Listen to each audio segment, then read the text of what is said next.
Hey guys, welcome to my office. Really quick, I'm going to do a little walkthrough for how to use the DB90. So this is the module that we use to run click. So that's the metronome that goes on into our ears that helps us hear the timing for the band. So let's go ahead and jump right in for how to do this.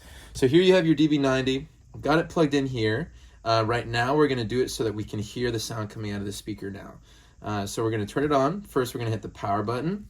So now you're going to see it light up. So as you see it, automatically this one will turn on. It has the accent up, and then each of these here are different parts of the beat. So right up here in the middle you have your tempo. So if you click the tempo button, that begins to flash, and then you can change whatever tempo you want here. So say for our first song, our tempo is 72 BPM. So I'm gonna go ahead and turn this up to 72.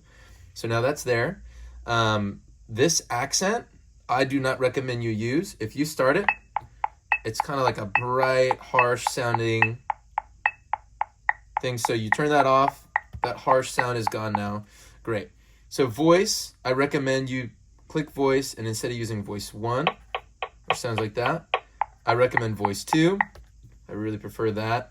Make sure that your volume here is all the way up. And then now let's talk about these faders right here. So as you see those, this first one is a quarter note. So if you have it at 72, and 72 is 1, 2, 3, 4, 1, 2. That's what you're going to hear for your quarter notes. This next one, if you look up close, it has a rest and an eighth note. So that's going to be the eighth note attached to it. 1, and 2, and 3, and 4, and. Does that make sense? The next one is the 16th. So if you turn it 1 and 2 and 3, and then you turn it to 16th, 1E and a 2E and a 3E and a 4E and a. When you're using 4/4, I do not recommend you use 16th notes. Instead, I recommend you use just quarter and then a little bit. So then you turn your eighth note just below that. So you hear the quarter note, and then the eighth note is right below it, instead of both the same level. It gives you a good differentiation for that. Awesome. So now we've got our sound. This is what we want to have for song number 1. How we're going to save it is this is the right button here. So the right is essentially like a save. So if you click on right, you see on the memory right there in the top left, it starts to flash. So memory, and then you're putting it in preset 3 right now, but we're going to go to turn it and put it into song 1. So then now, since you changed it, it's still flashing. Click right again. You'll see it flash quickly, and then it'll be saved. So now in preset 1, you have 72 BPM, quarter note, and a little bit of eighth note. Now you'll notice if you start turning this, your wheel here, you're just going to start changing the tempo again. The way to access this preset is you click on memory. Once you click it, the little memory icon at the very top is going to start flashing. Now you're in memory mode, so you can change between your presets and see the different saved sounds that you have. Wonderful. So now we're going to change for song 2. So this first song is in 4/4, so 72, 4/4 quarter notes with a little bit of eighth notes. The next song is in 6/8. His Mercy is More. And say, let's see, so 6/8, the tempo, let's just say that the tempo is going to be, I don't know, I should have figured this out before, 55, because, yeah, the tempo on there is different. But say it's 55, and you want it to sound like 1, 2, 3, 4, 5, 6. Right now you just have eighth notes on, so I'm going to turn off eighth notes. You'll still hear the quarter. But if you see here, you don't want quarter, or you don't want to add just the eighth note, you don't want to add 16th. Right here, the last one is a little, it looks like a 3 eighth notes with a 3 above it. That's a triplet.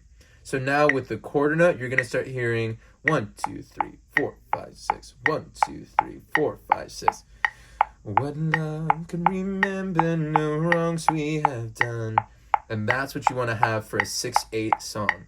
So now, that's the right voice. We do not have the accent. You have the quarter note, and you have a little bit. You just tucked the triplet right underneath the level of the quarter note.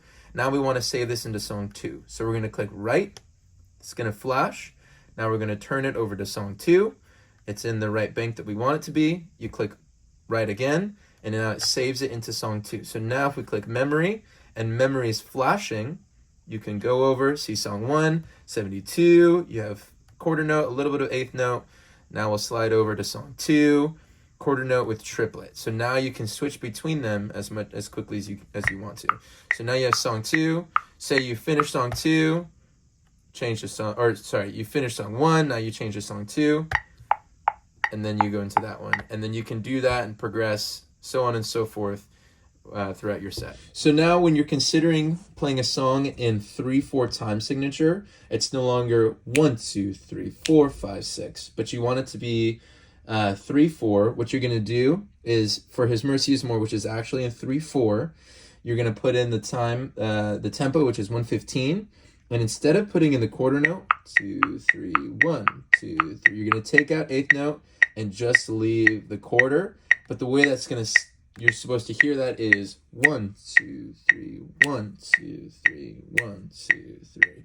So if you just kind of set that pace when you start playing the song, then you'll lock in with the 3/4 sound. Last couple things when setting up your DB90, make sure you have a power cable connected right here. You can run it off of battery power. I do not recommend doing that because it could die on stage and then you're done for. So make sure you've got it plugged in. It just uses a 9-volt power supply, the same power supply you would have on an electric guitar pedal. Then next, when connecting audio, make sure that you connect your quarter-inch cable into the phone's output here. So you can set it up and plug it in with your headphones personally when you're practicing, but when you're sending it to the front of house, make sure you grab a 1/4-inch cable. It's a little guitar cable, plug it in there, then plug it into a DI, and then plug it into an XLR to the front of house at that point. And that's it.